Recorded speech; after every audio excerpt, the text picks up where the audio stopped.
Good morning.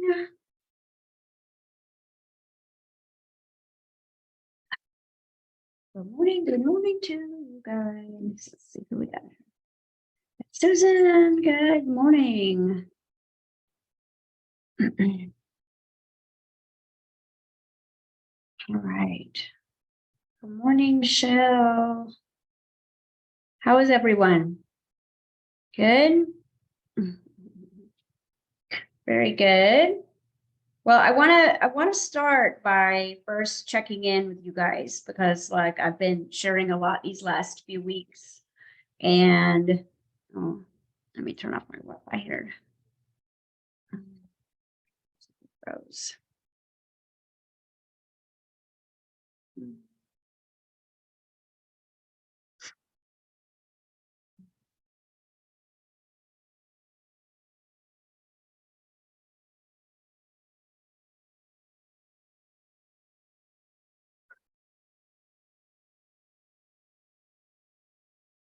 I'm majorly frozen.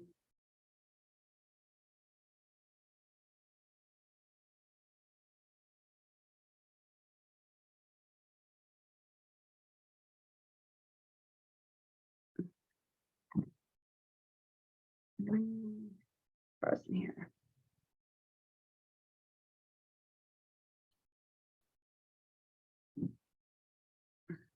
Oh, there I am. Can you guys see me? Was I frozen the whole time or I wasn't frozen? I was just sitting there like, okay. I just had everybody turn off Wi-Fi. You know, it's summertime, so everybody's on technology in the house. I'm like, get off. Good to see you, Amy. You're looking very good. Summery. Well, all year is summer in Florida. I know that. I wanted to take a few minutes and hear from you guys and see where you are right now. Like, be honest. I won't put this on YouTube. I promise. And just like where you are in your journey right now, because like we're at this kind of crossroads right now that, you know, the next 6 months of this class, my final class is going to get really intense. And whether you use the tools that I give you this year or whenever you're ready for them, they're here. Okay. But then there's also, you know, you guys still have choice here. You really do have a choice in what you do and where you go. But you know that if you've been spending any time in your imagination, that's how the higher dimensions are communicating with you, because the mental plane has been completely hijacked, right? So your emotions aren't safe, your thoughts are not safe, or at least it's not that they're not safe, but they're not necessarily yours. You have to understand that the heart field and the spirit field is still under your control, but your mental plane is your weakest link right now. And it until it fully submits back into your heart, you will not have that pineal gland activation that is what you're all working so hard for. You know, what that resurrection or that second birth that we've all heard about. You know, we've heard about the second coming, blah, blah, blah, but you have the Christed blood, you have the Christed heart, you have the Christed soul. But the soul is, if you really think about it right now, it's almost like 2 against 2. Your soul is another name for your subconscious mind, which is a blueprint of your body. Okay. So whatever is happening in your body is what is happening in your soul. All right. Your soul is like that sponge of belief systems. It's the collective of all that you are and all that you've been. Your spirit is going to be changing a lot as it moves from being so fractaled, which we talked about last year in our alchemy class. Your spirit is kind of coming back in, whether you're working on it or not. It's like the end of an era. We're moving into this, like, I don't know if it's third phase of ascension. I've heard it's the third phase of ascension, but basically by the time that the year 3000 hits, this will be a fully enlightened planet again. So it's already there. It's already done. It's already achieved, but you're going to be going with the flow, right? And so your spirit is kind of coming back together. You might have to deal with some old traumas and stuff that you know, where you've left yourself is probably where you're going to have to revisit to pick yourself back up. But that spirit is getting stronger. That spiritual like level within you is is really getting stronger. And if you're spending any time in your imagination, then that is getting the heart field and the spirit field strong enough to handle the subconscious soul and the imprint of the body. So the body is the biography of the soul. So whatever is happening in the body is happening in your subconscious. Now, remember, your electromagnetic energy. So the body is going to create the reality based on this subconscious. So your heart and spirit could be living a completely different life right now than you are living, because what you are living in physical reality is a blueprint of your soul and body, right? Which sucks. But it's the heavy, it's the density, it's the accumulation, it's the separation.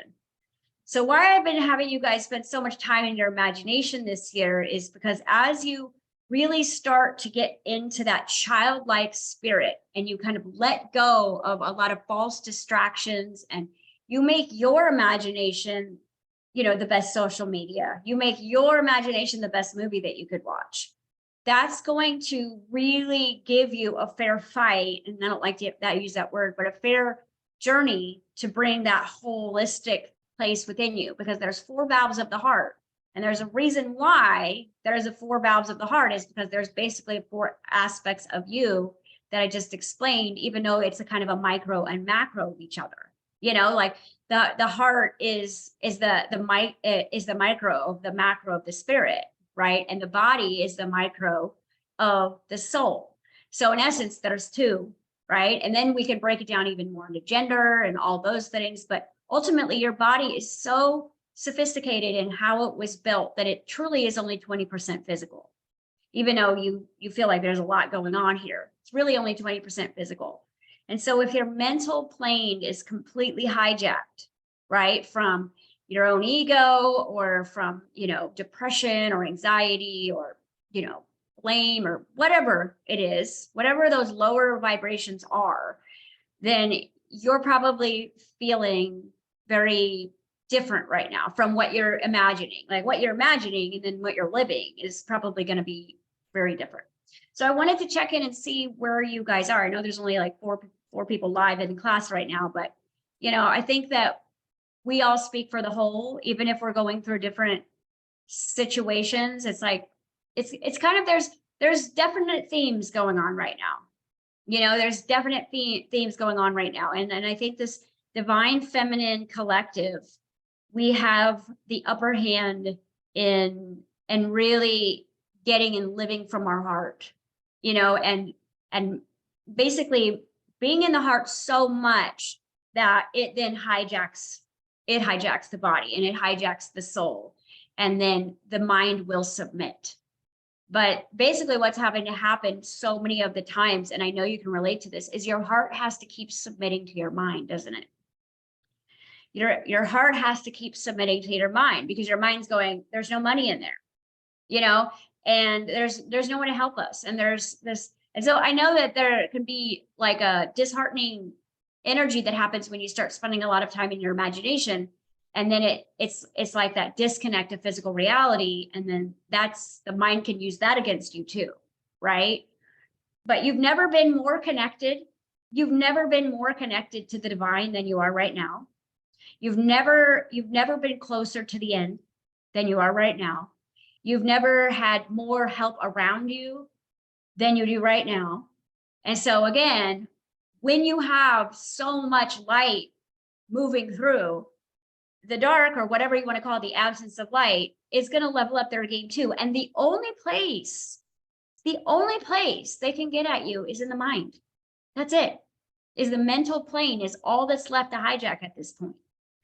Because you have that Christed blood. And if you've done any research, you guys have heard me talk so many times about quantum fitness, is we've got to purify your blood. We've got to purify your blood. There's a reason why, you know, with the ice and the steam and the lights and the sounds and all these things, why? Is because, you know, the idea of this crystalline blood, it keeps you from basically ever being truly taken over by anything other than the divine version of you. This blood is the thing that keeps you away from turning into a full-blown, you know, sociopath or demonic version of yourself. Now, doesn't mean your mind's not off limits. Okay. And so in this world of mental and spiritual, which I gave you guys my little ghetto drawing that I channeled, now that you're kind of like above this situation, you're like, oh, well, it's so obvious. And it seems so simple, but it is so like the mental warfare, you guys, that I have been going through for, I would say, the last probably 6 months it's messed with me. Okay. Like when your own mind is literally telling you things that you're like, you've never thought of before, and really dark stuff in really dark places that you should be taking yourself. It gets scary. And the one thing that I've had my whole career is like trust in myself. So when that was gone for a while, I was like, well, I got to trust in something, and then that's why I gave you guys that class last week about like, I think we might be all God's runaways here, because it's like, we have daddy issues and therefore we have issues with God. And we definitely have had issues with the church. So even like when we're looking at like trigger words, I mean, even scripture can trigger the heck out of you when you have been spoon fed the incorrect, regurgitation of what is a very high frequency, because scripture on its own, without any yucky pastors or priests speaking it, is some of the highest frequency that can be spoken on earth besides your light language, right? And a lot of you have your light language. And so I really, really ask you to bring this out for yourself when your mind starts hijacking you, because your mind cannot discern what your light language is saying. So you can actually like tune in with your higher consciousness, with your guidance, with your spirit team, with your counsel, with your God, with your Jesus in light language, and literally do some prayer work. And because if the scripture triggers you, most of you have your light language in my class, or could get it pretty easy if you thought about it for 3 seconds. Because remember, even though the mental plane feels heavier and everything feels harder in certain areas right now, it's actually the opposite. There's never been so much light on this planet. There has never been such a thin veil. So I want to hear from you guys, and just speak your heart here, because I'm like a newbie in this arena as well. And so all I can do is, be the mirror at this point, or be the translation of what I'm going through, but also what I can receive, because I finally got back my ability to channel. Not that it ever left, but it was like I was starting to question myself, because it's like, am I really doing this? And now that I have kind of gotten to the other side of this level, I'm like, okay, now I feel confident again to do this. And so I've never felt so separate from myself in all my life than I have these last 6 months. But I think that I needed to empty my cup. And I think that the spiritual ego is the most dangerous place for us to be right now, because we don't have a clue. We really don't. I don't care who you can channel, or what cards you know how to read, or, what magic potion you can make up. We don't have a clue. Okay. And we need to stop pretending that we do. Because every single one of the light workers that I know who has the gifts, which we all do here, whether it's clairsentient or clairvoyant or whatever, is you're kind of banking on that connection. And that is such a tiny, that's a one drop in the ocean. And so when we kind of hold that in high accord as if we are special, which we want to feel special, but it's more about being unique than being special, like our unique flair.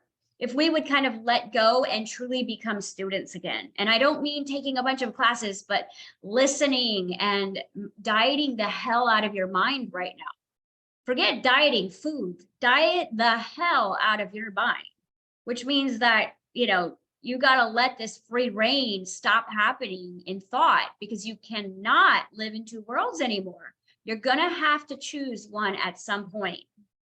And if you're working with people and helping people and being in your heart some of the day, and then you're resentful and bitter and jealous and blaming in the other part of my day, in the other part of the day, that's going to win because that's heavy. And you know that when you're carrying weight, it makes everything else slower. It makes everything else harder. So we can't use the excuse, well, I didn't really mean it, and I just needed to blow off steam. Like, you got to catch that stuff and not go into judgment for yourself. But it's just like not putting, you know, a Kit Kat bar in your mouth. It's not about judging the fact that you wanted to. It's just not doing it, not allowing the whole scenario to come out, right? Like, create an affirmation that you can say instead, because again, your ego freaks out if there's empty space. So if you don't go into the blame, you've got to have something else to go into. Okay. If you don't go into the judgment, you've got to have somewhere else to go. And so that you can literally become the commander in chief of your mind again. Because eventually, if you keep catching it and keep catching it and keep catching it, it's going to submit, you know, and this isn't like breaking a stallion's spirit. This is like breaking a narcissist that lives inside of you that is keeping you from your true connection to God or spirit right now that you really could use. Because, you know, where this shift is taking us is taking us into a completely different world, right? Which means that if you are working on with your heart and spirit leading the show, then the people in your life are going to look and feel different. If you are going with your mind, right, and your problems, then all of those people are going to get a lot worse in your life. Because it's like you keep choosing this, you keep choosing this, you keep showing up, you keep reading, you keep doing the work, you keep meditating. And so that is a form of asking, right? And like I said last week, the reason why the people on the mental plane that do not have a spiritual connection are they appear to be sacrificed a lot of times in their karma, which they're not, because you can imagine what their life is without any spiritual connection. We may look like, well, they got money and, you know, they don't have a problem going to work and, you know, they have a nice home. And you look at the mental plane of that and you think, oh, ignorance is bliss. But can you imagine the suffering that is going on without a true heart connection to spirit? You would not trade your broke bank account for that, you know, at all, even if you think you would sometimes. Because even though they're just getting a slap on the wrist because they're so juvenile in their ascension process, trust me, you do not want to go back and be that solid and that black and white, because they're eventually going to have to get to where you are. Okay. And where you are, look at what you've gone through. Do you want to go through that again? No. Right. So I want to hear from you guys. And how are you? What's going on? You know, what can we discuss here? Because I don't want to give you guys more. I have a class for you, but I first want to check in and see where the vibe is. Does anybody have anything they want to share? Come on. I know there's stuff going on in your life. I can feel it. Karen. Good morning, everyone. Good morning. You're so brave. I love it. Well, The Chosen that I'm watching with my parents is just incredible. Mm-hmm. And I feel like it's opened me up even more to God. And I just feel like a lot of peace. And I've been working on all my blocks with the church. Good. And with my mother and with my father. And, you know, things are coming up and I feel really good about it. Like, that's awesome. It's just going really well. I'm glad you shared that, you know, and the reason why I mentioned the show was not because I'm like, everybody team Jesus. It's not about that. It's about, you know, we have a higher power, but it's faceless and it's nameless, you know, and so it's very difficult when you grow up kind of feeling like an orphan to this planet, even if you had parents, that when you realize is that you were never supposed to do this by yourself. This journey, you guys, we were not supposed to be this strong. We were not supposed to be this solo. We were not supposed to be leading so hard from our heart, from our truth. We were supposed to stay in that childlike, let me get into this and know that I am divinely supported. You know, and as soon as we started to struggle with the divine masculine, we edged out God as well. We edged out Jesus. We edged out any kind of mask, because remember, your soul cannot see outside of you. So man equals man. God equals Father, right? And so there's not one person that I'm looking at on this screen right now that has not been abused by a man. All right. So in that aspect, if my subconscious doesn't know the difference between imagination and real, all it can get is data to decide who you are. Well, then man equals man in the subconscious. And now your subconscious, which is the soul, is poisoned from the masculine, which shuts down your own hemisphere of your own brain, which is masculine. So this has forced us to become so singular and so alone and so strong. And like we've had to use bitterness and resentment and guilt and shame to keep ourselves safe here. You know, I mean, we're just little children of God. So it's like we've been so hurt by our own heart. So we've had to build bitterness to keep people away, because that's the only boundary we know how to have. Mm-hmm. Right. And so the reason I was recommending the show is because it's a muse. It gives your inner child and that spirit of knowing that there is this true bigger power out there. It gives it a face. It gives it a story. It gives it an emotional journey. It gives it something that you can see. And so I love this character that's playing Jesus, because he's so basic. You know what I mean? It's not like he's super like romantic and he's like, you know, there's some Bible movies where you're like, this dude is Hollywood. Like he's too pretty to be Jesus, right? But this guy is like your traditional Jewish looking guy. And you know, but the way when he does the healings, there is something inside of you, because you cannot tell me that you're not watching those scenes and you're not crying hysterically, because there is something inside of you that feels like home. Okay. And it's just like, you know, it's the truth. Whatever religion that you have been spoon fed into, if you notice, the Christed energy isn't about religion. It's about love. It's about helping. It's about generosity. It's about giving. None of it is about the church. So this is a good way to kind of purify the wounds of the church out of you. So not that you can make room for church, because your church is right here. Okay. And it should always be right here. And once your pineal gland opens, you will actually like be the church. Okay. For now, it's protected in your heart, but you will become that church or that place of prayer or that place of salvation. Okay. It is, again, we have to get the wounding out of our body, because we cannot open in bigger, expansive places of spirit and have any indoctrination of any of it.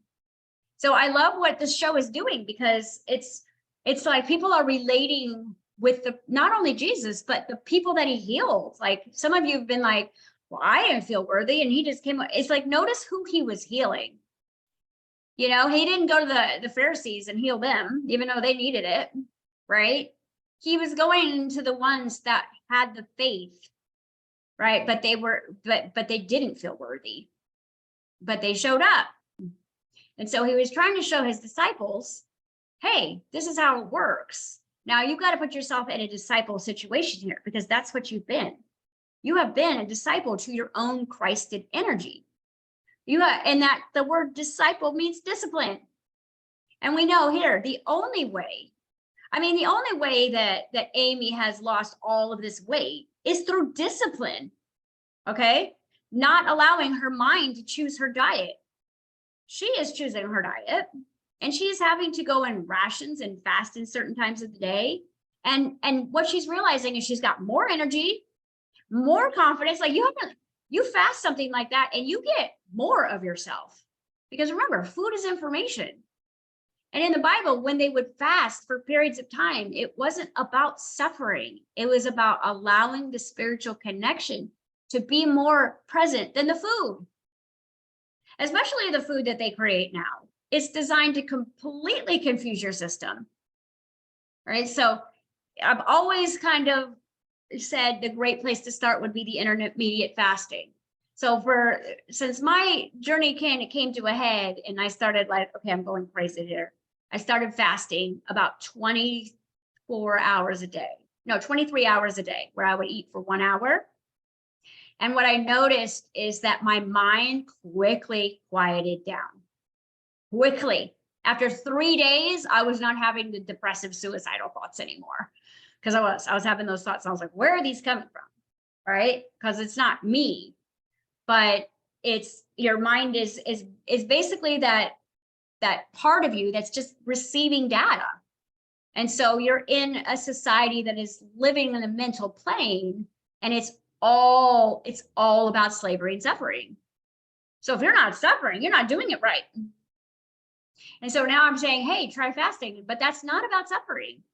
It's about adding on. So I want to hear from Amy for just a minute, if you can, and just say, like, what has this, because she's been on a really low calorie diet for a while. I don't know if she's still on it, but like I was watching her progress and I was watching her confidence skyrocket. So what was that like for you when you first like gave up just free for all food and like started rationing down? So when I first lowered my calories, Right. so when I first lowered my calories, I actually do exercise regularly. I had done that for several years. And one of the things on this diet that was recommended was to discontinue any exercise. Mhm. So because I didn't want to do that and change my routine, I Mhm. didn't. Yeah. So for the first couple of weeks, I was weakened. Yeah. I could tell I didn't have as much energy. My body just didn't have the fuel. Mm-hmm. So that was the initial results when I started the diet or the plan. But once your weight started to drop, when did the confidence and energy come in? I could tell a difference because it was so dramatic and it happened pretty quickly. I could tell a difference in confidence just as my clothes started to get more loose. It wasn't so much about how much weight I was losing as how I Right. looked. Yeah. And of course, because I'm doing Pilates, my body is sculpting more. So I've gotten more of my curves back. And that's Right. But really that gives you a confidence, that has helped me gain a Right. lot more confidence as I see the definition. And So- you had energy. You had energy, maybe not like the kind of energy you had before, but I think that food kind of steals your energy at times too. Right. It like, yeah. Right. So I'm not on the strict plan Right. now. Well, I'm on yeah. a modified Mm-hmm. different version of it, but still it's my energy level does not really fluctuate. Right. You've always had good energy, but Yeah. so, but a lot of the times, you guys, the reason why our mind is not submitting is because it's going from the high and low of the dopamine hits, because the mind is telling you, oh, eat this or do this or watch this or look at this. And because we are going through kind of an emptying out purification, everybody that is at this stage of their journey who studied metaphysics or, the Christ consciousness is going through a major purification cycle, which means there's a lot of redemption happening. And that doesn't mean you're being punished. It just means like you got to walk your talk. You can't keep preaching this and not living it because you're going to get called out. So there is like this purification point that we're going to go through. And depending on how much of a bully and a narcissist your mind is, right, that might determine what you need to fast. You can kind of look and see where God's fasting you, right? And go, okay, well, that's where I literally have zero control. But where I can have control is like the reason why when you go on a low calorie diet, they tell you to not exercise because your muscles get bigger and they get hungry. And it's really hard to like outdo the mind and the muscles. So they kind of want you to weaken. But if you were going to look at this from your higher self's perspective, why would your higher self want you meek? Why? So that I would surrender? Exactly. because you strong, you know it, you know how to do it, and you're such a tough little kid, right, down here. And your higher self is like, if you keep doing this, so you'll get sick. Whatever higher self needs to do to get you meek, and meek does not mean weak. It means basically submissive, right? That's what, to me, that's what meek means. It means submissive, but not in a victim way, in a listening way, in a child mimicking you kind of way, in a, in a kind of a faith type of way. Like, I trust you. Okay. Because to me, with meekness comes pretty strong faith. And so your higher self is trying to get you to submit right now. And so the reason why is because your higher self has your higher plan for the next part of this ascension. You haven't done all of this for nothing. You haven't suffered so greatly. I think the greatest suffering ever, and I've said this a million times, is knowing what we know and not being able to do it. Feeling things in your heart and not being able to live it. To me, that's absolute hell. Like, you almost like, well, if I didn't have this heart desire, my life would be easier because I wouldn't feel so sad about never being able to create it. But we're moving into this phase where it's like, your higher self is like, we've got to prove this now. We've got to create unity here. Mind, body, soul. We can't have ego running the show because of these toxic relationships and this toxic food. Because as long as we are not governing ourselves in food and people and places and money, right? The ego is playing God.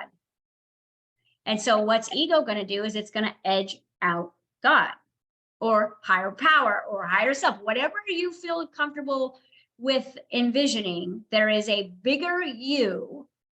Okay. We've said this in every one of our quantum revolution tours. This bigger you, this I am within you, is like, would you please submit? And so you are not being punished. Okay. Yes, you are going through your trials, but it's more of like your training and your boot camp for your big reason for being here. There is a very big reason you are here that only you can create. It's got your fingerprints. It's got your money attached to it. It's got the people that are supposed to help you. Okay. You don't have to think about, well, how am I going to do this? If a desire comes through your heart that feels huge, you did not put it there. Your higher self is like, this is who we are. Don't worry about the money. Don't worry about the time.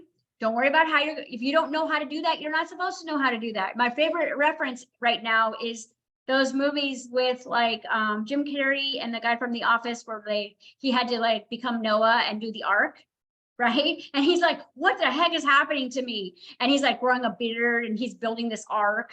And the interesting thing is I can relate to him because he was getting to the top of his game before God went in and is like, build this boat.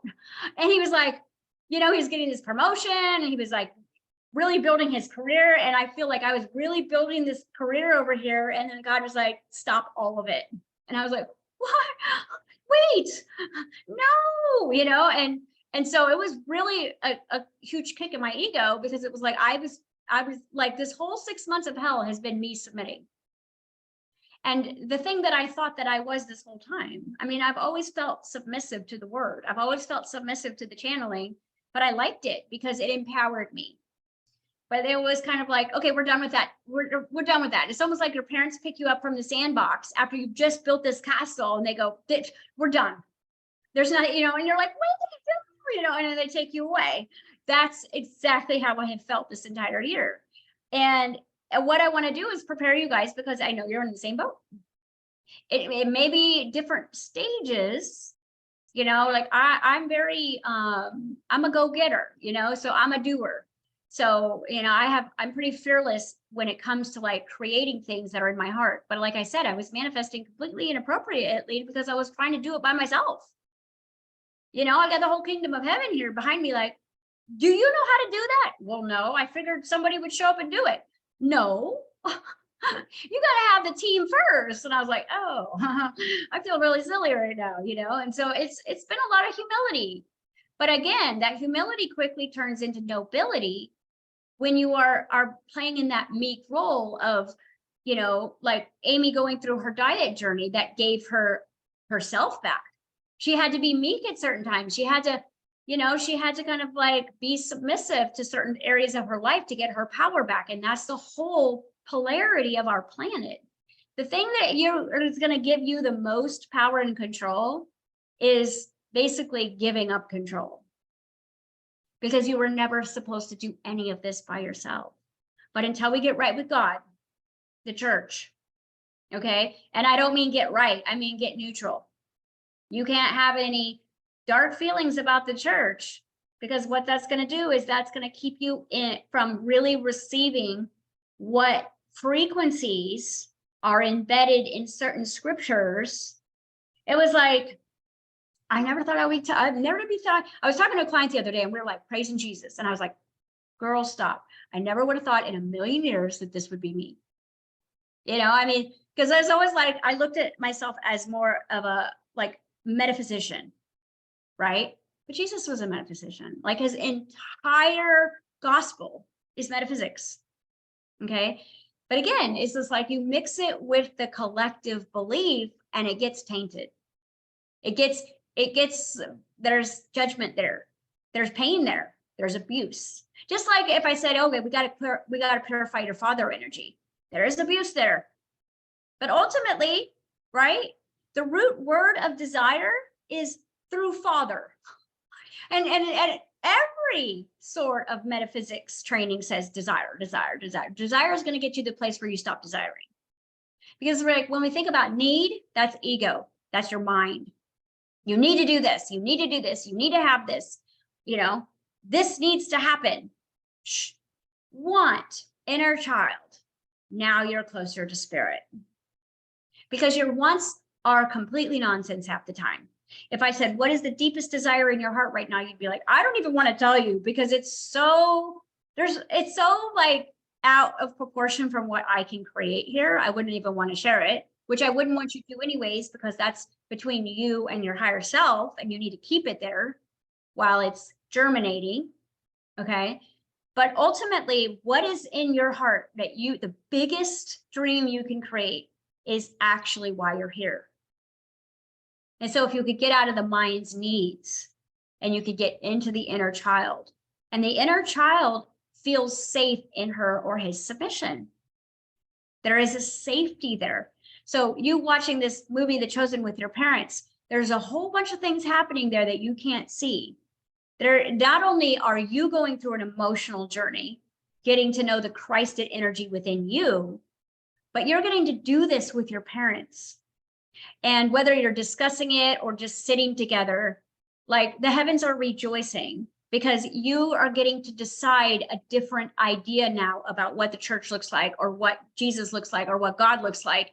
And that's going to put a new imprint in your soul, your subconscious mind, the one that sees the father as a big jerk who, doesn't give you what he's giving everybody else. That the two stories that ego likes to tell the most is it's not fair, and what's the point? That's going to take you away from your salvation. And when I say salvation, basically what I mean is your Disneyland of choice, is your heaven on earth. We've always known that 5D was us bringing heaven to this planet. What is heaven? It's whatever you say it is. Everybody in this space right here's heaven is going to look different, and it needs to, because we don't just want to have one place. It's going to be a feeling. And you've had this new heaven on earth in your heart as a seed since you were born here. And the more time you spend with it, the bigger your spirit will get. Your Holy Spirit will then be able to get the mind to submit. But the mind is not going to submit if you're not working the imagination, because what's the point? If you have nothing bigger to live for, you're going to live for the chocolate cake. If you have nothing joyful in your life at all, you're going to have another toxic relationship, because what's the point? It's like, as soon as you realize what you could truly create, if I said you don't have to worry about the money, there's already an inheritance waiting for you in the most craziest way that you would never think would ever happen, that is the perfect amount that goes with this purpose to not only take care of you in decadent opulence, but the prosperity mindset is also the people, places, and things that you would require to make it all work. And the only thing that you have to do is make your body believe it. That's it. That is the only thing you have to do, is you have to get your body to believe in this wish as if it was already fulfilled. Which means that when you go on your mental diet and you start catching the negative energy and you replace it with something that you would prefer, or, you know, you create the affirmation that you put in the place of blaming someone, right? You put the affirmation in the place of your judgment, right? You have to look, another thing that I love about the Chosen movie is like, give to your enemies. Like if you go through and look at the Lord's Prayer, it's like, you have to basically forgive everyone if you want to be forgiven. And now that's difficult for some of you, because again, some of you are protecting yourself on the mental plane with your rigidity, but you actually cannot impregnate your subconscious mind with a rigid body. The more rigid your body is locked up, the less things are changing. So getting yourself into a hypnotic trance 3 times a day is part of your mental diet. Getting every muscle in your body relaxed to the point of bliss, percolating bliss, and then why it's like, this feels amazing. You're putting information in. Okay? This is the way to hack into the subconscious. But the more rigid you are, and the more stressed out you are, and the more blame and resentment you are, nothing's changing. It's just going to get worse, because this 3D reality is getting heavier. All right. And the God that governs, that has hijacked the elements here on the earth plane, speaks through you through the elements. Okay. And this is why, like, the higher levels you go, it's just you and God. It's I am. There is no middleman. There's not even a shaman. There's nothing, because there cannot be anybody that could be false light between you and your I am the higher you go. Because the seed that's sitting in your heart, the coordinates on your part of building this new world that only you have the coordinates for and you have the money for, well, guess what? Just because you can't see it doesn't mean that other energies can't see what's in your heart. And they're going to try to keep you from it. Okay. Oh, look over here. Look over here. Don't go in your imagination. What's the point? And it's not fair. Someone just got exactly what you're trying to do over there. And this is why I've been saying for 5 years, eyes on your own paper, eyes on your own paper. All there is I am. All there is I am. All there is I am. And don't say I am broke, say, right? I am mending and becoming whole. I am whole, because, you know, your spirit, even though it's been fractaled a billion different places and it's lost in all kinds of dimensions, it's all coming home now. Even when we're not trying, it's all coming back, because you were never not whole.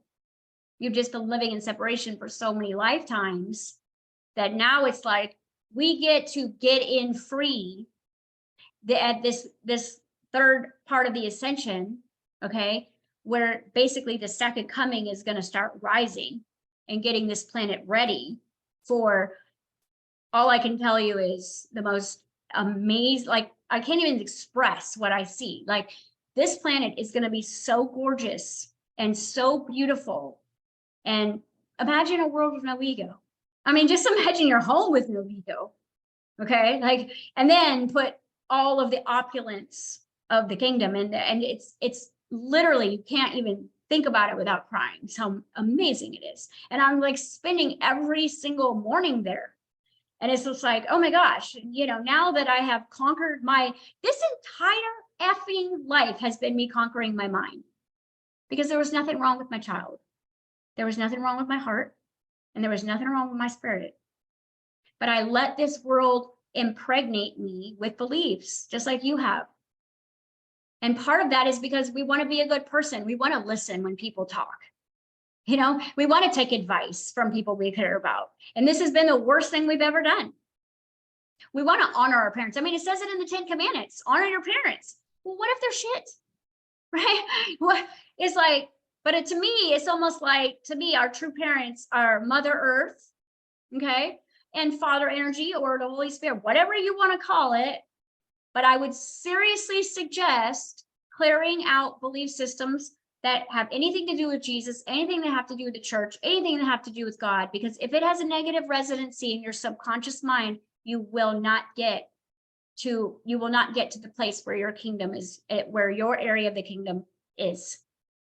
Okay, because there's a very, very specific reason you were on this planet. And I didn't even know why I was here. I've had so much of this information pass over, and I'm like, oh, that'll be cool. That'll be cool while I'm making a mess over here. You know, I mean, it's just, you can have all this information, but if your mind is still the master, and the mind is going to be only interested in the mental plane, guys, interested in the flesh. It's going to be all those 7 deadly sins that I keep saying, hey, you guys review these, see where you are not great. Not because, you know, you're not allowed to feel, but moving into sacred sexuality and the sacred relationship with food is an celebratory energy of it. And connections that are honored and insane generosity. You know, it's different than what I said a year ago, where charge what you're worth, right? And don't let people take advantage of you. But see, you have to live that way until you connect to source. You have to protect yourself. You can't let people steal from you and take from you and give them hours of cancel when you don't have your own Wi-Fi. Because what's happening to you is your cup is so empty that nobody's filling you up. And so the story is changing as we get into the higher realms. Now I'm saying first connect to source, and then you're plugged in. You've got so much extra to give, right? And I'm not talking about money at first. It's like you will give money when your prosperity increases, because it will. You cannot be connected to source energy and not have everything that is abundance, right? And you won't be sick, because as long as there's source energy running from you all the time, then you can't be sick, because it's the opposite of health, which is what source is. The only areas you're sick is where source isn't getting in. That's the only area you're sick in your body, is where source isn't getting in. Okay. And I've said it since the beginning. The only issue here, you guys, is that we're too abundant. We're too abundant, and that's stopping our abundance. We're too abundant in mind, too abundant in thought, too abundant in stuff, too abundant in the past memories, too abundant in needs that have been unfulfilled. So remember, like, Spirit came to me directly and says, you guys are not as in lack as you think you are. You're so abundant that you're in lack. You're so abundant that you're in lack. You're so overwhelmed with all of your stuff. And if you don't have a lot of stuff, then it might be you're so overwhelmed with your mind. You're so overwhelmed with people. You're so overwhelmed with obligation. You're so overwhelmed with pain from the past. So think about, what am I too abundant in that I need to let go of? Okay. And so when I was kind of like hacking into my mind, the fasting really, really helped. Really helped. Because I mean, I'm a clean eater, but you know, I have had a raging eating disorder in the past. And so that has always been something that I've had to be careful around, even though like I said, I usually tap into source and then I'm not that hungry. But when you start losing your abundance and you start losing your income flow and you start losing a lot of people in your life, your inner child's like, can I have a cookie, please? Because that is the only reason I want to live, right? But then it starts to become an addiction because it's the only thing there is. And so I was like, well, challenge accepted. I mean, everything else is going, and might as well, it's like this, the mind was really it was my last frontier. And it's your last frontier too, because your heart, no matter how broken it feels right now, if you would just spend time in it. See, it's like we want someone else to heal it. But how it's going to heal is you spending time in your heart's desires, whether they're manifested or not, and allowing that Holy Spirit within you to start getting that information to the body. Like I said, your final frontier is to get your body to believe in what's in your heart. That's it. And I'm like, yeah, it sounds really easy, but your soul could be so impregnated with indoctrination and separation and bitterness and resentment that you believe all of those feelings are yours. And there's a part of your wounded empath that believes you need to keep those things to stay safe so people don't walk all over you. Well, when you have your Holy Spirit giving you infinite energy all day long, nobody can walk on you.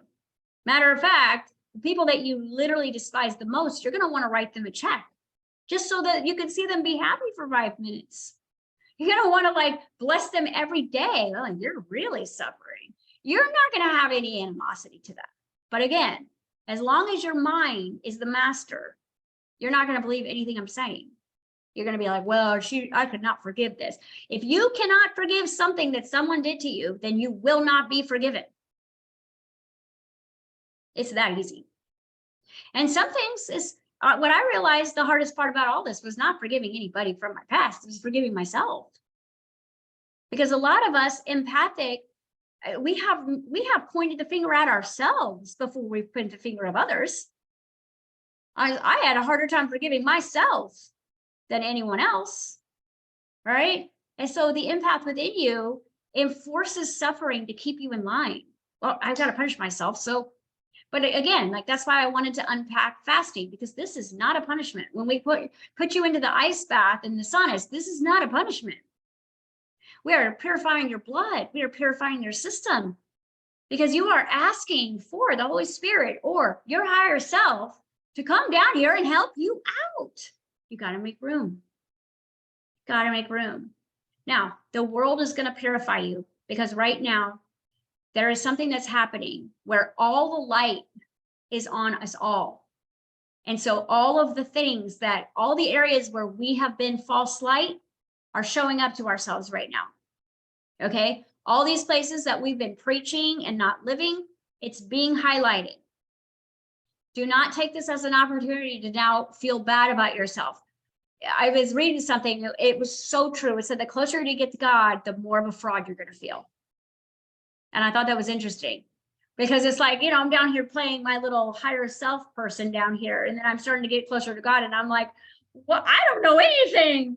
I don't know how to be here, you know? And it was really humbling, because it's like big fish, little pond syndrome, right? And then now you're in the biggest like heaven ocean there is, and you're like, where's the bathroom? I don't know where anything is, you know, like, I don't know where to go. And so this is where you just get really diligent in your version of prayer, right? Remember, what is prayer? Prayer is affirming I am. It's affirming thank you, as if it's already done. Because that Christed heart you have in your body, and the Christed blood that's running through your veins, and that Christed crystalline pineal gland, that's your final activation. And it will not scatter in and diamond your entire system with its crystals and mix with all your hormones and change your world until you have become the master of your mind, right? The pineal gland is activated through light, but it could not be in the darkest part of your brain. So where does the light come from? It also needs a certain amount of heat in order to open. Where does the heat come from in the middle of your brain? Burning desire of imagination. The burning desire of your imagination is actually what is going to open your pineal gland, but not until you are the master of your mind. So the fasting, the mental diet, I mean, I recommend the mental diet before the fasting of the food. Like, I mean, you got to call every thought that is not your higher self's thought out. And you're not going in judgment of yourself, because this is just an automatic, this is all just repetitive, automatic vibrations that you have in your subconscious, but it's good because you'll actually see what's in there. Right? When you start watching your mind, well, then that manifestation makes more sense. You start watching your mind, now you know why you're broke. Okay? Because the subconscious mind is so literal, it does not understand if you say I'm broke, it will break something. Really, because it's okay, whatever you command, and it's not personal. That's the one thing you guys have to understand, is that your soul has not been poisoned personally to attack you. It's just a sponge. So if there's a big poisonous mess and I put the sponge on it, it's going to soak it up. So if your childhood was poisonous, it soaked it up. Okay, if that marriage was poisonous, it soaked it up. And the thing is the only way to reprogram your subconscious mind is through disciplined, routine change of thought. Okay, which means, and your body cannot be rigid. You cannot affirm, I am. It's got to be like, it's got to be receptive. You know, think of your yoni, right? If you're in the lovemaking process and you're not receptive, it's not gonna take. Okay. So you want to be receptive to what you are taking in, and it needs to be what you're putting in. You have a little baby, you're not going to let horrible people talk in front of your kid. So you got to look at your subconscious mind as an opportunity to bring it back to its infancy and program it now how you want it to. And as soon as your subconscious mind believes that you are I am, everything will start to show up. But it's almost like a feast and famine situation, because what I noticed that happened to me is nothing showed up. I wasn't getting little, like I was getting symbols and things like that, but it was almost like a tease. Like I literally was having no proof for months that I was doing anything right. And I had to live on faith, but I had nothing else to live on. So it was like, well, you know, here we go. I have nothing else to hold on to. And so I watched The Chosen 3 times, right? I'm like, and cried myself to sleep a million times. And then, you know, made sure I was diligent with my hypnosis and diligent with my affirmations and diligent in learning about the subconscious mind. You know, it's interesting because you've heard that the indigos and the light workers started to come in droves, right? In the early 1900s. Because it was preparing for the second coming. All right. If you look at all of the new thought teachers that came out, that all have the same exact teaching. Okay. And I actually want to create a list because there's like 10 of them. And 4 of them had the same coach, a Jewish rabbi, that his name is Abdullah. And he literally wrote nothing himself and then disappeared. Interesting. Okay. And he taught Patrick Murphy. He taught Neville Goddard. He taught all of these amazing people who came out with this stuff called New Thought. And it was all about the Christ consciousness. And it was all about your imagination. It was all about your subconscious mind. That's all they taught on. That was it. Subconscious, imagination, living in the end. And oh, by the way, you are the Christ. That was it. Every single one of those New Thought teachers, right at the beginning of the 1900s, like the 19th century, you know, it's like they all like came on the scene around the same time and they all disappeared around the same time. Isn't that interesting? I mean, when you really start to put this all together, it's like we've been following these breadcrumbs, and at some point you're going to stand up and be like, oh, this is all together. This is all together. This has all been here for me. But I've got to stop believing in just the metaphysics. I can't be separational in my belief systems. I've got to look at myself as a whole being and take every ounce of science and every ounce of spirituality and now partner it up and see the evidence. The evidence is that, yeah, there is a really, this is duality here on the mental plane, but you don't have to live on the mental plane anymore. And it's not spiritually bypassing. Because I'm not telling you to avoid your thoughts. I'm telling you to stop them and put what you prefer. Just like, don't put that Twinkie in my mouth. I'm going to eat a salad. That would be the same thing. I'm not telling you to avoid it. I'm not telling you to eat it and pretend you didn't eat it, because that's the old spiritual bypassing that's got us into this mess. Okay. I'm not saying go read a bunch about the subconscious and do nothing. You know, like learning about your subconscious is the last thing I want you to do. I don't want you to become just another student, right? But I want you to become an apprentice. I want you to become a disciple of your higher self. And disciple basically comes from that word discipline. So if you want a different manifestation of reality, it's all in your heart, but it will not materialize until you first clean out the subconscious, because the subconscious, the reason why nothing was happening for me is because, like, this cup of water, if there's 4 specks of dirt, I don't want to drink it, do I? Because it's still dirty. It's gonna take the whole thing. And I will tell you, it took us 6 months to reprogram what 47 years did. 6 months. And 3 of those months, it was just literally gripping the idea of faith, like, God help me, you know, like, I hope I'm doing this right, because nothing's showing up for me at all, except more depression and more mind and more conflict and more loss. Because it's like, oh, we're getting rid of the subconscious. Well, then we've got to get rid of these things in physical reality too that go with the subconscious. And I'm like, wait. And it was really the scariest. I mean, to me, the last 6 months were way scarier than my childhood. And I don't think that they have to be for you, but I'm stubborn. And so I don't think I really knew what was happening until I was like already on the other side of it almost. Like, I mean, I knew what was happening in moments, but then there was moments I was just like, I don't know what the hell's going on here. Everything I know is not working. None of my tricks are working. None of my skills are working. I don't even want to coach anybody really, except the ones I'm already working with. Like, what do? I can't have a real job. I'm built for nothing, right? I don't know how to live in this world. I can't hold a job. There's no way. I don't even know how to do things, you know? And so that's scary. But then the more I spent in my heart, so like I said, in every class lately is seeding and weeding, seeding and weeding. Your weeding is your mental diet.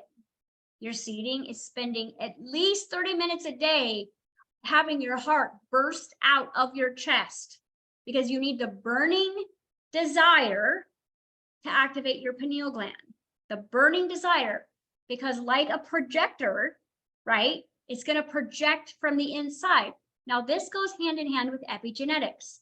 We know that epigenetics are triggered by environment. Okay, so you're not genetically predisposed to your grandmother. You are in the same environment that she was if you're going to get her cancer. That means the emotional environment. So epigenetics teaches us that our environment triggers genes. Okay, well, you are going to create your own environment from the inside of you. This is the whole point of our imagination, is you are hacking into the environment and you're creating the one you prefer. This is why you spend so much time in imagination, is because you are creating the epigenetic trigger to start putting their antennas towards your imagination, because it feels more real. Do you guys understand that? See now how all your work is starting to come together. All your training in epigenetics, all your training in metaphysics, it's all coming back to the Christ in consciousness. And so what you do is you create an environment that now your superhuman genes that match the superhuman dreams will begin to turn on. And they will be fueled by the pineal gland. This is how it's all going to come together. All right. This is how your healing abilities are going to come through. This is how your millions are going to come to you. This is how your how questions and your when questions will be answered. But not until you take the accountability, not in judgment, but the accountability to take the time to clean out your subconscious mind. Okay. And yes, that will be walking through the shadow of death for you, because it is absolutely, one day is high, one day is low. One day you're on top of the world, and the next day you want to be roadkill. Okay. You will go through this, because there's going to be these moments where you're going to have this etheric joy come through from your heart's desire, but that's going to uproot a lot of crap in your subconscious. It's like, oh, look at this. Look at this problem. So we've got to birth everything out that's in your subconscious first. And this is why you manifest so much garbage when you're getting clean. This is where the detox is. This is where the crackhead shakes are. You've literally got to purify yourself by birthing everything that's in your subconscious as you're putting new in, because you can't do empty space here. So if I birth out a yucky manifestation, it's probably because I spent an hour in imagination yesterday putting a really good one in. So if you guys start to manifest bad stuff, think about this class and go, okay, that just means I put something else good in, and now that's going to hold the marker, and this one just birthed through, and I can say, no, thank you. I'm going to say, that is not who I am anymore. No, thank you. If something good comes out, yes, we'd like that to stay, because what you're manifesting is what you're birthing all the time. And what you're birthing is what's in your subconscious. So the body, all 75 trillion cells, will believe in your heart's desire once you've emptied out all the trash. Is there any questions about that? Does that make sense? Does it resonate with what you've been experiencing? Because the more of this work you do, the more crap you've got to birth out to make room. Like what I noticed is, like, I would have these euphoric imagination sessions. And I mean, just tears of joy and expansiveness and like, oh my gosh, this is so real. This is the I am. And then the next day, all hell would break loose. And I was like, oh my gosh, like the ups and the downs were so intense because I'm literally birthing out all my greatest fears that are in the back of the subconscious as I'm pressurizing it with good. Okay, because I've talked to some of you and some of you have experienced that, or you'll be in this euphoric moment, but then you'll still have judgment over here. You know, you cannot be in separation. All 4 valves of the heart have to be in unity before your pineal gland will open up. All right, which means that it's like a foolproof safe. Because if your pineal gland opened up to this mental world, you would destroy yourself and others. Because your bitterness would become super bitterness. Okay, your resentment would be Superman's version. And that can't work here. Not when you have the Christed blood. It wouldn't even let you. You'd kill yourself before it would happen. Okay, so because you have that Christed blood and you have that Christed heart, there are certain universal laws that you are going to have to follow, even with all your authority issues. You know, someone said it the other day and they were talking about Paul, and he was in the Bible, he was a real shitty human. And then, you know, God spoke to him and made him blind for a bit, and then he had the full vision, and he was one of the best. He was one of the best helpers. I mean, if you read his content, it's the show. I mean, it's really good content. But you think about like the power that he had, that he was using it to destroy. And that's why I don't want you to ever think that anything you've ever done has not been forgiven. Okay, like don't use that as an excuse to let your mind trick you. You know, when you ask, it's given, and you're always forgiven if you ask for it. As long as you're willing to forgive the same person or the person who did what you're doing to yourself. You know, you might be hurting your body in a certain way, and you see someone else hurting someone else, and you think that's worse. It's not. Someone else hurting someone else, oh, I can't forgive that. But you hurt yourself every day, right? So again, it's not the manifestation that is the mirror of perfect match. It's the vibration that is the same, right? If you've got pain in your subconscious mind, then there's going to be pain. There's going to be people acting out pain around you. Okay. If you've got pain, if you've got abundance issues in your subconscious mind, it's going to be demonstrated outside of you somehow, because it literally is just a reflection. And we've known that. So when 4 valves of the heart, which means your spirit, your heart, your body are all saying, I am, this padlock will open up, and the pineal gland will release all of its billions of crystals into the blood, and you will be the Christ. You will be your version of the Christ. And if you look at the book, he says, you are like me, except you're going to do better stuff. You're going to do more. Okay. And here's the kicker. Here's the kicker. Like 1% of the planet is going to do this. And 1% of the planet is already doing this. The only thing we have to do is change our subconscious. That's it. You don't have to change your heart. You don't have to change your spirit. You have to get all the pain and all the negative belief systems about all of the things out of your subconscious. That's it. That's what hell is. It's the cleaning of the subconscious, literally. And again, once your subconscious is cleared, your body weight will regulate. Your age will start going backwards. Okay, because you're going to get a lot of the benefits before the pineal gland opens. You're going to have a lot of that confidence from that fasting. Fasting negative thoughts is the best gift you could give humanity. It is. And it's the best gift for yourself. And not only is this so badass, but this is possible in our timeline. Like we could do this, but you would have to get rid of so many distractions because the people outside of you are what's triggering what's inside of you.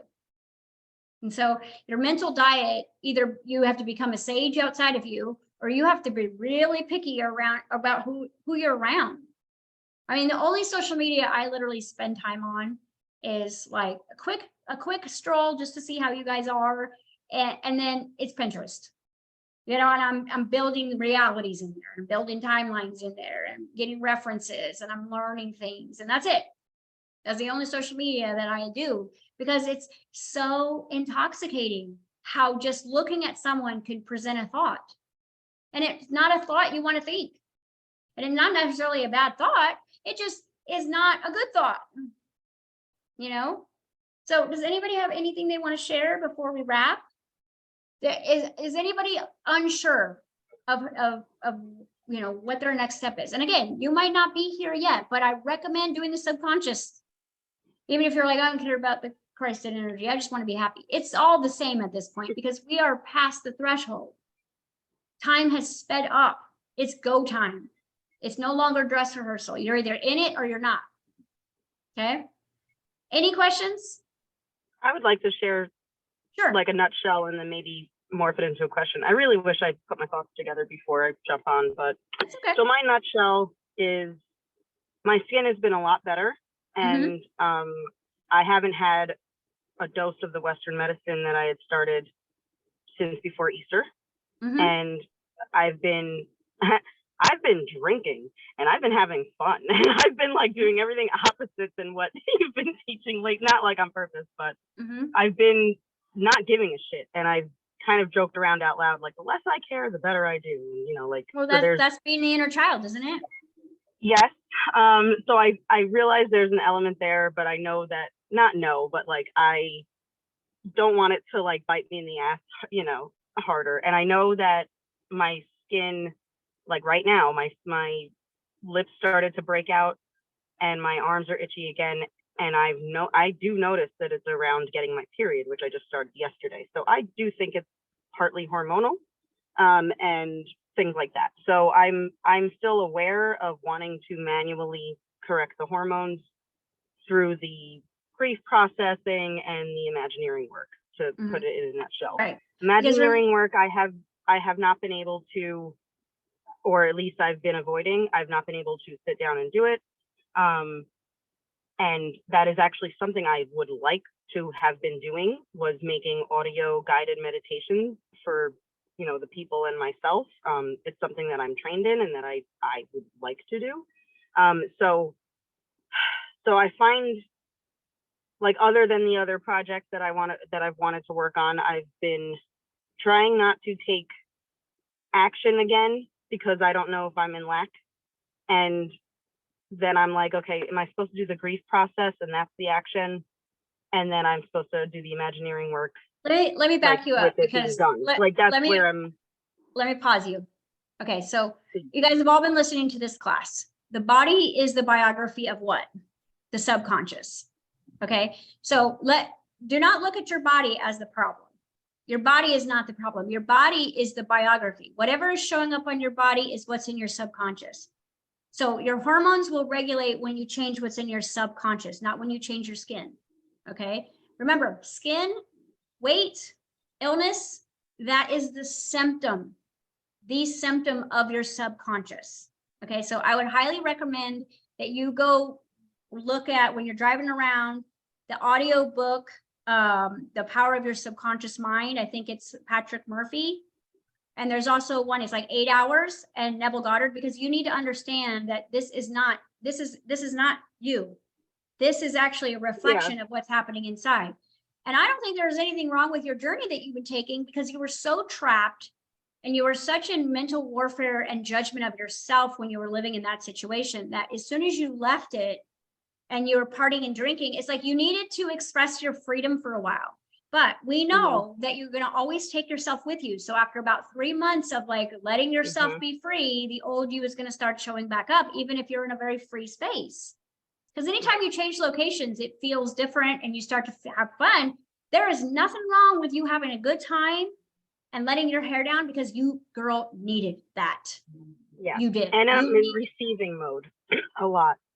Excuse me, I'm in receiving mode a lot. So I'm and like, that's, you need to, because the thing is the practicing. faster we can all get back to the inner child and receive. Remember, I said you were not supposed to do this by yourself. We were not supposed to be this strong. When you can receive, as long as it's not from a victim place, right?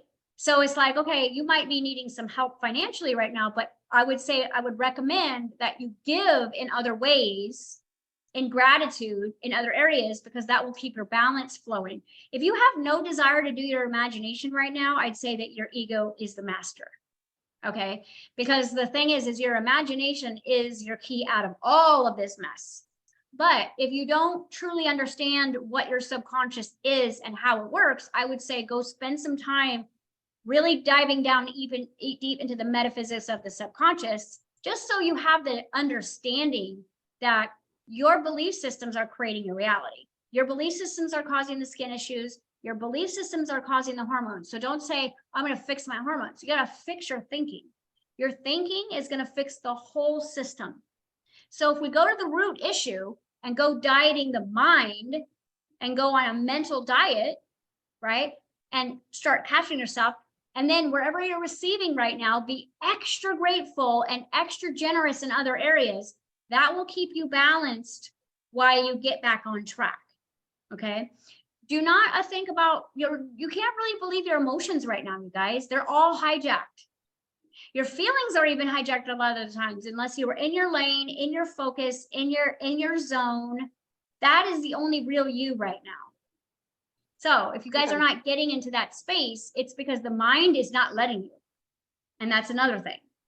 So yeah, I feel like I'm doing a lot of that.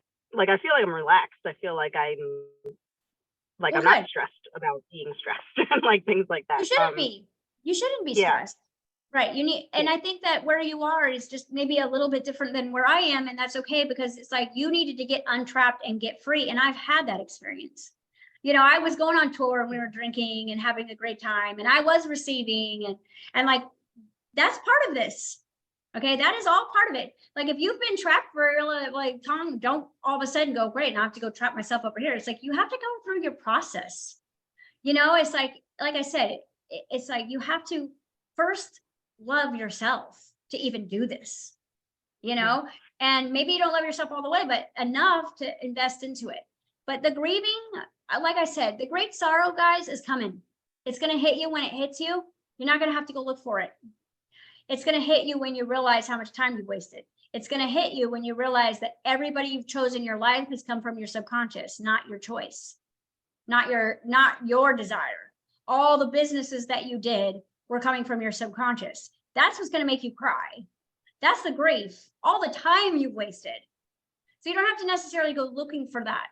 When you start to work in your imagineering, the grief will come up when it needs to come up. When you're working in your imagination, the body stuff will come up, and you'll see it, and you'll just be like, nope, and you'll keep going. So again, like there's no pill, you can't speed this up, but the way that you can move it as quickly as possible is to stay diligent, stay disciplined, and stay in your I am. And if you're not in your imagination, you don't know who that is yet, because you're going to get your I am from your imagination. And that's going to be more of like this sense of knowing the real higher self you. Okay. So yeah, but you're in your process, girl. And the thing is I would recommend is just don't judge any of it. Mm, But if the skin stuff starts to come off, it's because now the newness of the freedom is wearing off and the old problems are going to show up. And those are going to need to be dealt with. But this, it's not because the skin problems are just like affecting you where you are. The skin problems have always been there, but when you're having a lot of fun, joy is too big of a vibration to have skin breakout. So as the joy starts to get less joyful, the skin stuff's going to come back because it's a conversation with you that says like, I'm not living as my higher self. That's it. And then it's just, like I said, it's a bridge. Getting from your higher self to you is cleaning out your subconscious mind and changing your belief systems. And that, you know, what's funny is it's like all the billionaires in the world cannot pay anybody to do this for them. No money will pay for you to do this. And this is why it was designed this way. Because you have to do this yourself. You have to unlock this lock yourself. You can't have anybody do it for you. And that's part of the journey. So yeah, I would just say all these experiences you're going through, Dominique, is that you need to get yourself back. You need to like yourself again. You need to be excited about, you're still going to do all these things that are in your heart, right? You're going to heal it. You're going to have no problem. It's just not judging yourself while you're growing through it, you know? But then if you start to get the pain starts to come back, look it up in the metaphysical journal, but then look at where your subconscious mind has belief systems from childhood that are basically like it's terrorizing you. There's something in your subconscious mind that is literally terrorizing you. Okay. And it's showing up as itchy skin. It's showing up as a breakout. Anytime anything shows up on the skin, it's designed to humiliate you. Okay. Which means there's humiliation in your subconscious. If someone can see your subconscious on your body, it's designed that way because there's humiliation. Weight, humiliation. Skin issues, humiliation. Okay? Because and that's my I question. am So when humiliated these things, equals issues. Go ahead. so when those things come up, is it do I use the self-hypnosis to override that? Because at this point, I'm aware of those emotions. I'm aware of why, or perhaps I think I am. Right. Or do I kind of stop the imagineering and go to like the physical? No, Okay. you're going to have to do this all at the same time. It's seeding and weeding every day. You don't stop one and do the other. You don't ever stop with imagineering, and you don't ever stop weeding. Okay, until it's all done. The weeding is catching your negative thinking. Okay. Catching the fear and turning it into something else. Catching the bitterness and turning it into something else. Catching the resentment and turning it into self. Catching the self-pity and turning it into something else. Like, you've got to, when you start to feel these thoughts, even though they seem rational because someone just did something to you, okay, but they only did something to you because it's in your program of your subconscious, and you're having the reaction that you always have in your subconscious. And you got to be the one that says, even though someone just punched me in the face, I'm not going to be bitter. I'm going to say this instead.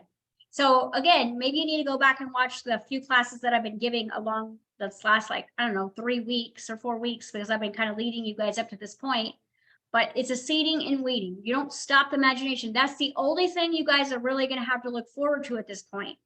If you do not stay and be in your heart for at least 30 minutes a day with, like, you know, fireworks coming out of your body, you're not going to have the burning desire to do the weeding. The desire for weeding comes from what you know is inside your heart.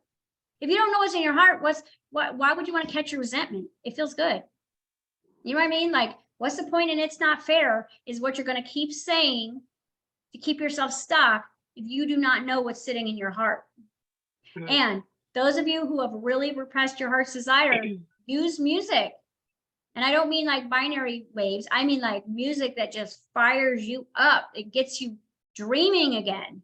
And be in a lucid space, either walking, driving, or lying down, and really relax, because that will keep the mind busy while you go into your heart.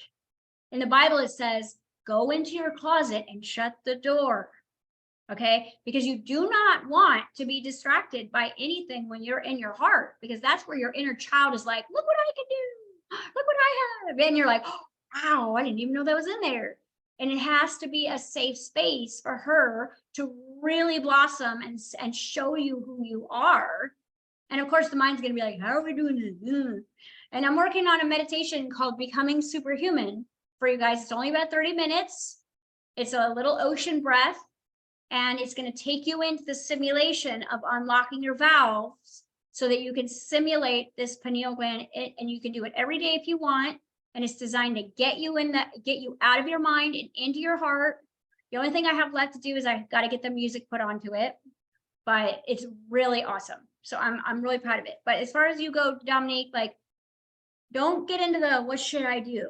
Like, there's just basically 4 steps. Okay. You diet down the mind, okay, and you replace it. So instead of eating a Twinkie, you eat a carrot. So instead of thinking bitterness, find something else to think that's actually expansive. All right, which means you're going to have to do some self-work here. Okay, you're going to do your lucid hypnosis at least 3 times a day. And that's just to get your body really still and do your IMs and just remember who the hell you are. And then for 30 minutes a day, go into the imagination in private and let all hell break loose in there and let heaven come in. Okay. And so if you do these things, right, and then you do watch what you're eating and watch what you're taking in and watch what you're letting people say to you and watch what you're doing out here. Those are the 4 things that's going to help you activate much quicker. Okay, so this isn't something like, should I stop doing this and should I do this? Weed and seed, weed and seed. You take things out, you put what you want in. This is how you create your reality. Otherwise, your mind will keep creating your reality for you, and you're going to feel like a victim, especially now because everything's getting heavier. Everything's getting darker over here, while everything is getting lighter over here. Like when I go into this space now, there's no darkness there at all. Like there's no issues, there's no money problems, there's no sickness. And I didn't even know this place existed until I started spending time with my true heart's desire, which is my inner child. So yes, it will be it'll be very simple at first. And the more time you spend, it will really grow. But without it, you will not become a disciple of what's in there. You've got to become a disciple of your heart. And that's what's going to give you the dedication and the discipline to weed, because you can see what's underneath there. If you can't see what's underneath there, what is the point? It's very difficult to catch every thought. It's very difficult. It's a full-time job, especially if you have your period. Okay. We just like, you know, so you got to like, nope, I can't be around you today. You know, like, it's almost like preparing. If you have your cycle still, I would say prepare for those days, you know, like prepare for the food, prepare for the mental stuff, prepare for who you're going to be around. Because like the thing that sucks the most about this, you guys, is that if you do your heart's imagination and you do not watch your mind, your life will get worse, because you're going to birth a bunch of crap and you're going to feel amazing and none of it will manifest. That's worse. Okay. All right. I got to run.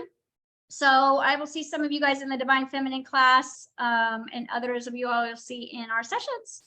Good luck this week. Bye.